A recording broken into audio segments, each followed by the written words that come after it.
Bon, pour retirer du coup leur peinture verte là, j'utilise un décapant voilà, spécial fer. Je l'applique dessus à l'aide d'un pinceau, je laisse agir 30 minutes et après avec une brosse métallique, ben, je viens retirer la peinture. Voilà, une fois que tout sera à nu, je vais repasser. Enfin, déjà, je vais bien dégraisser tout ça pour pas que ça rattaque la peinture d'après. Je fous une couche d'après, deux couches de peinture, une couche de vernis. Et puis le cadre il sera prêt et il faudra maintenant procéder au remontage. Je ferai aucun commentaire sur cette peinture dégueulasse que j'ai faite. J'ai fait au maximum, j'ai essayé de poncer, voilà, il y a eu des résidus. J'ai pas réussi à tout rattraper, j'ai reprendre par-dessus. Le cadre il est en dessous, ça me fait juste chier de savoir que à l'extérieur il est propre, et puis à l'intérieur ça ressemble à ça. Donc on va commencer par le remettre sur ces deux roues, pour que ça soit plus simple.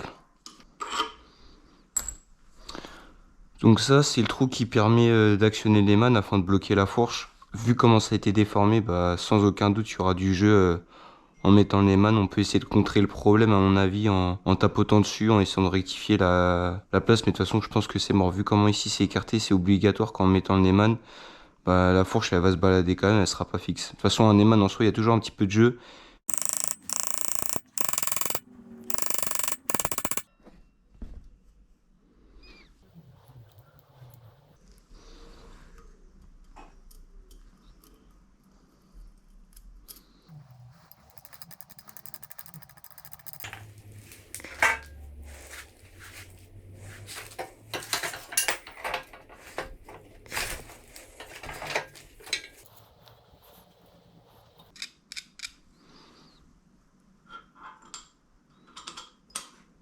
L'écrou d'origine est se vendu sur des sites de pièces type adaptable. Le filetage n'a pas l'air d'être le même. Voilà, je vous montre. Voilà, ça coince. Donc peut-être qu'en forçant ça s'y serait fait. Je vais remettre ceux d'origine. On commence par serrer le premier écrou pour savoir à peu près à quel niveau le serrer. Là, je sais pas si ça va se voir la caméra. Voilà, ici là on peut voir le jeu. Donc il faut serrer jusqu'à qu'il n'y ait plus ce jeu. Et il faut quand même que la fourche soit libre.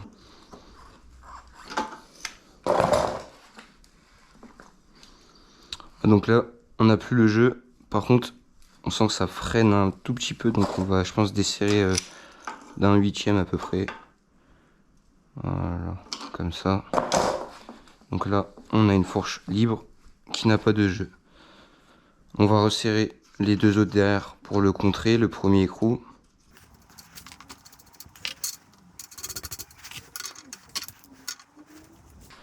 On va s'occuper de remettre le bloc à l'arrière. Pour ça, sur le bloc, il me manque une béquille centrale. Donc je l'ai racheté, comme ça on n'aura pas besoin de mettre un lève-moto ou autre chose de ce genre là. Comme ça c'est remonté.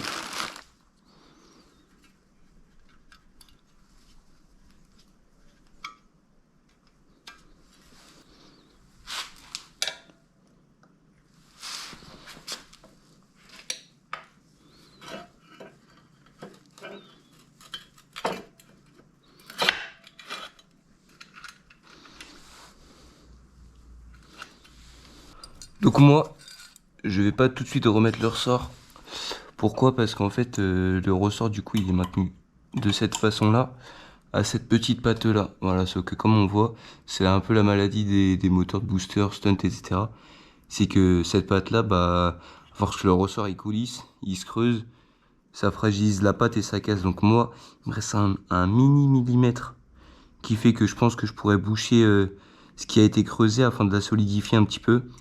Donc je vais pas faire la connerie de la remettre maintenant. En soi la béquille elle tient, je pourrais continuer mon remontage tranquille, donc je verrai le ressort pour plus tard. Donc il y aura un silent block en haut à changer. J'avais pas fait attention. Je sais pas si ça se change d'ailleurs. A voir déjà si même c'est une paille parce que tellement c'est sale, on peut pas voir. On a deux silent blocks en caoutchouc comme ça pour éviter que quand on accélère le moteur il tape directement métal contre métal. Ça donnerait des à-coups. Donc ils ont pensé à faire des caoutchoucs qui amortissent un peu. Donc on a ici le balancier qui, donc là c'est l'axe qui tient le moteur en soi. Ah ouais, ça tient seulement avec deux axes, hein, donc cet axe là Et en soi, l'axe de la suspension, quoi. On enlève l'axe.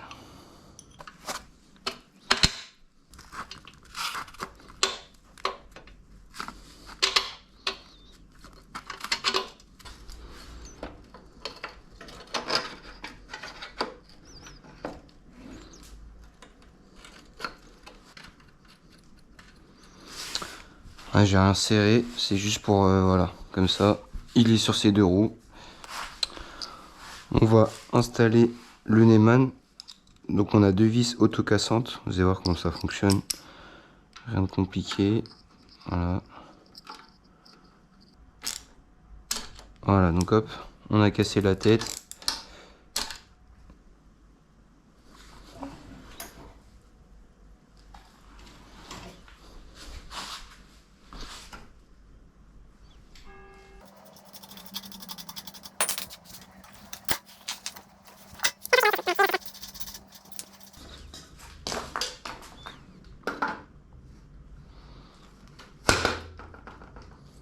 Donc j'ai racheté un faisceau des dernières phases. Voilà, les anciens compteurs avec écrit MBK ou Yamaha en petit en dessous, ils ne s'adapteront pas dessus. Donc au moins le faisceau est neuf. Je me prendrai pas la tête à vérifier si tous les fils sont ok. Et un compteur neuf 0 km, donc qui s'adapte bien. Il se fixe sur la barre du milieu. Donc, voilà, comme ça au moins niveau électricité je repars de zéro. Donc le bloc, je me suis posé la question plusieurs fois, qu'est-ce que je fais pour le bloc vu le trou qu'il y a ici. J'ai réussi à en retrouver un bas moteur seulement, un complet d'occasion, donc on va regarder ce qu'il y a dedans.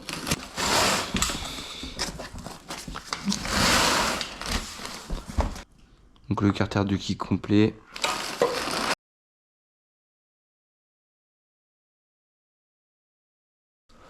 Donc le bas moteur, il manque l'allumage, les 4 goujons.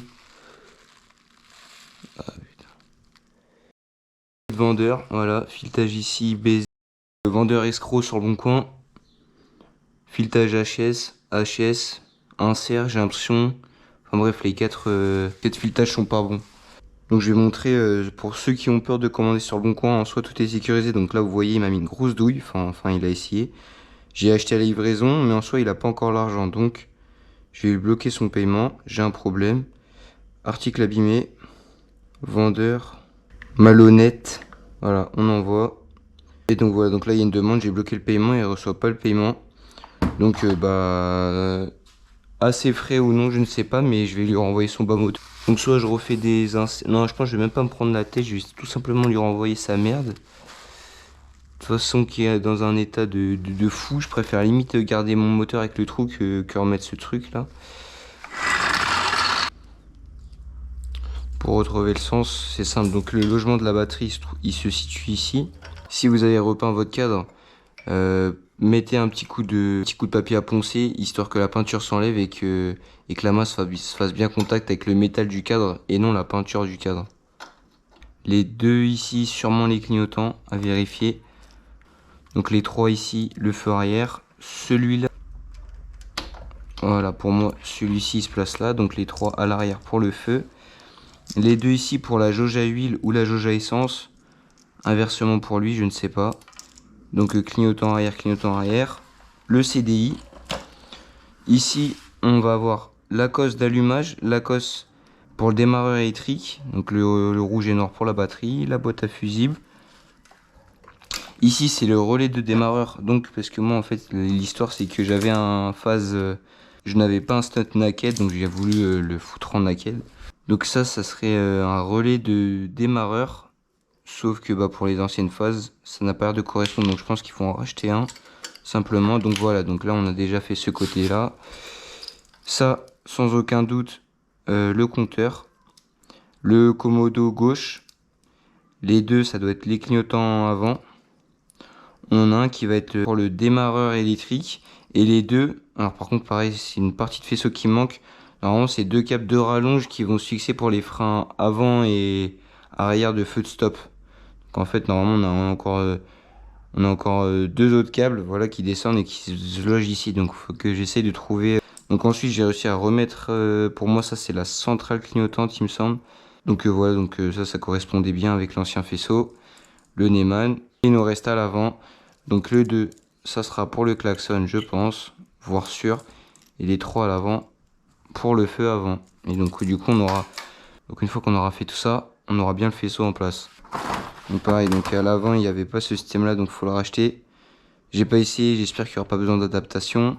Par contre, petite particularité, parce que moi j'avais l'habitude de placer les compteurs naked ici. Celui-là, il est sur la barre, sauf que du coup, il y a une petite étienne qui vient se loger dans le trou de la barre. Sauf que cette barre-là n'a pas de trou. Donc il va falloir que je prenne le diamètre, que je fasse un trou proprement suivant l'inclinaison. Sauvetage miraculeux. Je sais pas comment j'ai fait, mais les goujons sont bien rentrés. Ils tiennent bien. Il y a eu un insert du coup posé ici et ici. Le bas moteur il est vraiment sale. Donc je pense qu'on va essayer de le nettoyer sans l'ouvrir. Voilà. Un insert carrément dans le bas moteur. Va falloir vraiment le nettoyer avant de reposer le moteur si on veut pas que l'alimaille remonte dans le piston cylindre.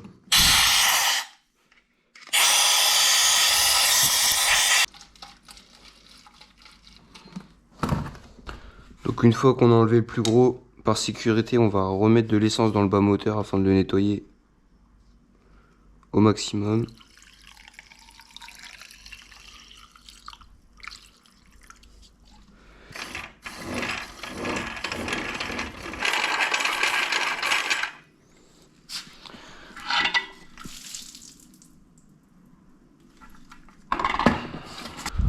On va refaire un second passage.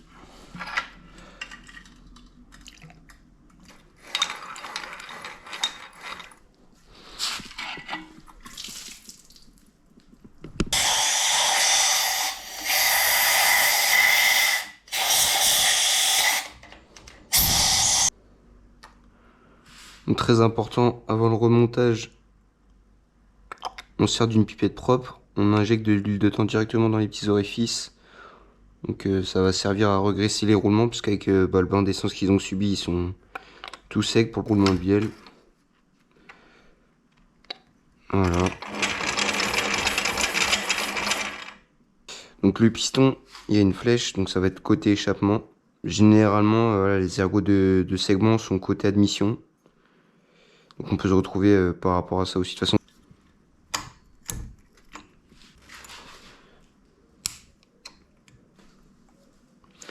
donc l'oreille du clips, on va la positionner en haut. Le nouveau joint, on va l'huiler pour que ce soit plus facile à démonter la prochaine fois.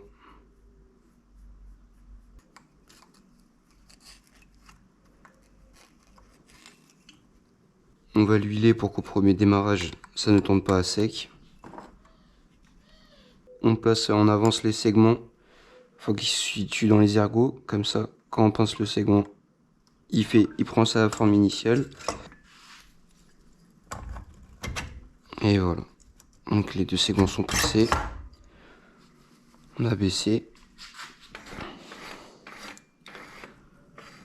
Il aurait fallu changer le joint de culasse également. Mais j'en ai pas un sous la main parce que normalement j'ai des joints comme ça pour des culasses plates. Sauf que là la culasse elle ne se positionne que dans un sens. Hein.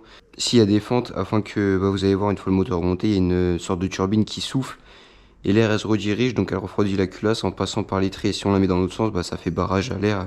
Ça ne sert à rien. Et pareil, on ne pourra pas la mettre à 180 degrés. Parce qu'une fois qu'on met le cache, donc là on le positionne ici, voilà, là c'est pile en face de la bougie.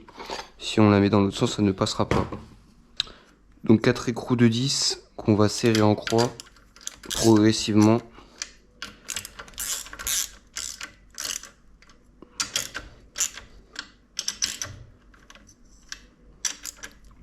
Voilà, donc normalement c'est à la clé dynamo hein, qu'il faut serrer ça entre 12 et 15 Newton, je me souviens plus. Voilà, je sais pas si vous allez voir, on a une fente, voilà, on a clairement un jour apparent. Ce que je fais c'est pas très bien, c'est même une insulte. Je vais les inverser pour le premier démarrage, juste pour le premier démarrage, voir qu'ils tournent bien, etc. Et après je changerai la boîte à clapper derrière. Mais voilà, une fois qu'on inverse les lamelles, le jeu il est quand même... Voilà, donc c'est de la réparation temporaire, hein, c'est simplement pour l'essayer.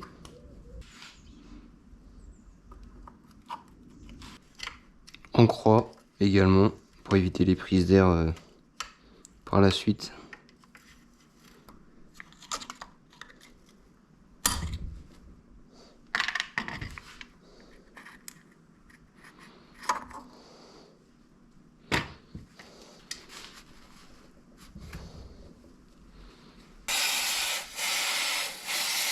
Vérifie que le filetage est en bon état, qu'il n'y ait pas trop de crasse à l'intérieur.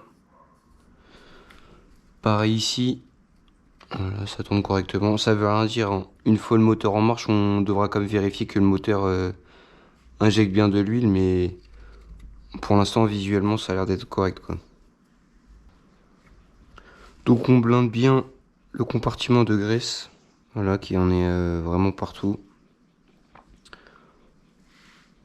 Sur le pignon, etc. Parce que voilà, faut faire attention, ça prend quand même pas mal de temps minutes. Ça prend. Donc si c'est pas lubrifié, la pièce en plastique va fondre, ne va plus entraîner la petite roue en métal et l'huile ne va plus t'injecter. Plus d'huile dans le mélange air-essence, donc serrage. N'oublie pas de repositionner le clips.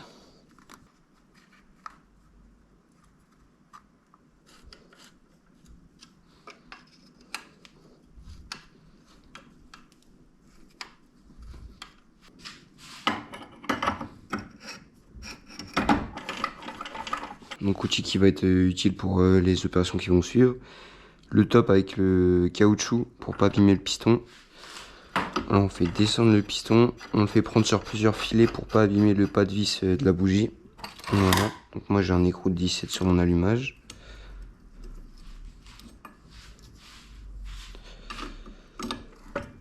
Voilà, donc là je peux serrer tranquillement.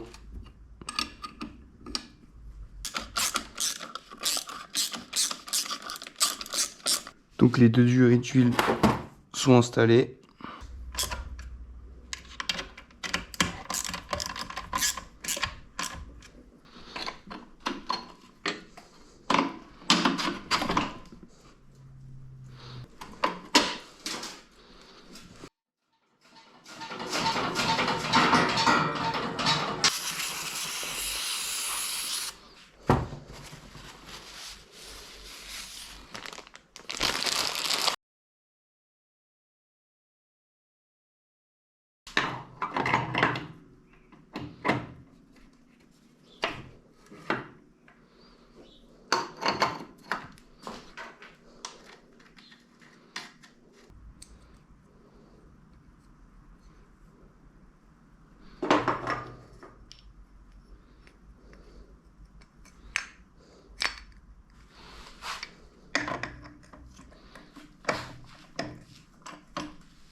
Donc le faisceau adaptable était bien branché, la masse également, le fusible aussi. Pourtant pas de feu avant ni feu à l'arrière après avoir essayé plusieurs solutions. Donc la seule solution que j'ai pu trouver sur ce faisceau là, ça a été un plus après contact. Donc même moteur éteint on a les feux. Il faut enlever le fil bleu du commodo et le relier au fil marron du condensateur. Donc une fois fini, je sais pas si on va bien le voir à la caméra, mais voilà, le problème des caches adaptables pour économiser 150 €, bah, c'est pas le même blanc pétant d'origine de chez Yamaha. Il manque encore quelques petites pièces comme la vis ici, la boule de cap pour le starter, le marchepied, etc. J'aurais peut-être dû le changer, à voir par la suite. Bien nettoyer les jantes, changer le pneu, installer le support de plaque, la housse de selle, essayer de faire un truc pour la déchirure. Mais sinon, dans l'ensemble, je suis assez satisfait. Un peu déçu, bah, en fait, c'est voilà, l'erreur comparée à la première vidéo que j'ai fait. C'est que j'ai essayé d'économiser, on va dire, un petit peu sur des pièces adaptables, comme par exemple le faisceau. Faisceau qui était une très grosse erreur, parce que je ne sais pas pourquoi, comme vous avez vu, eh bien, il fonctionne moteur éteint. Donc ça consomme un peu de batterie, mais pas non plus de quoi s'alarmer. J'ai la fourche qui suinte, donc à voir si je vais la faire par la suite. Mais sinon, voilà, tout est fonctionnel à 100%. Les clignotants, le feu, le plein phare, Le klaxon, un peu faiblard parce que du coup, bah, comme je vous ai dit, il y a le feu qui s'allume constamment, donc la tension de la batterie elle baisse. Donc si j'aurais un conseil à vous donner, c'est honnêtement l'adaptable c'est bien pour voilà, tout ce qui est pièces moteurs, etc. La boîte air par exemple, c'est 13 € une boîte air adaptable, ça fait largement le travail. Un pot également. Les clignotants, voilà, faut juste bien le nettoyer. Il faut que je contrôle la pompe à huile car du coup je l'ai installée et j'ai pas vérifié si elle fonctionne. Donc pour l'instant il va tourner au mélange. Pour vérifier c'est pas très compliqué, on a la durée d'huile ici, il suffit de la débrancher, voir si ça goûte. Si ça goûte correctement.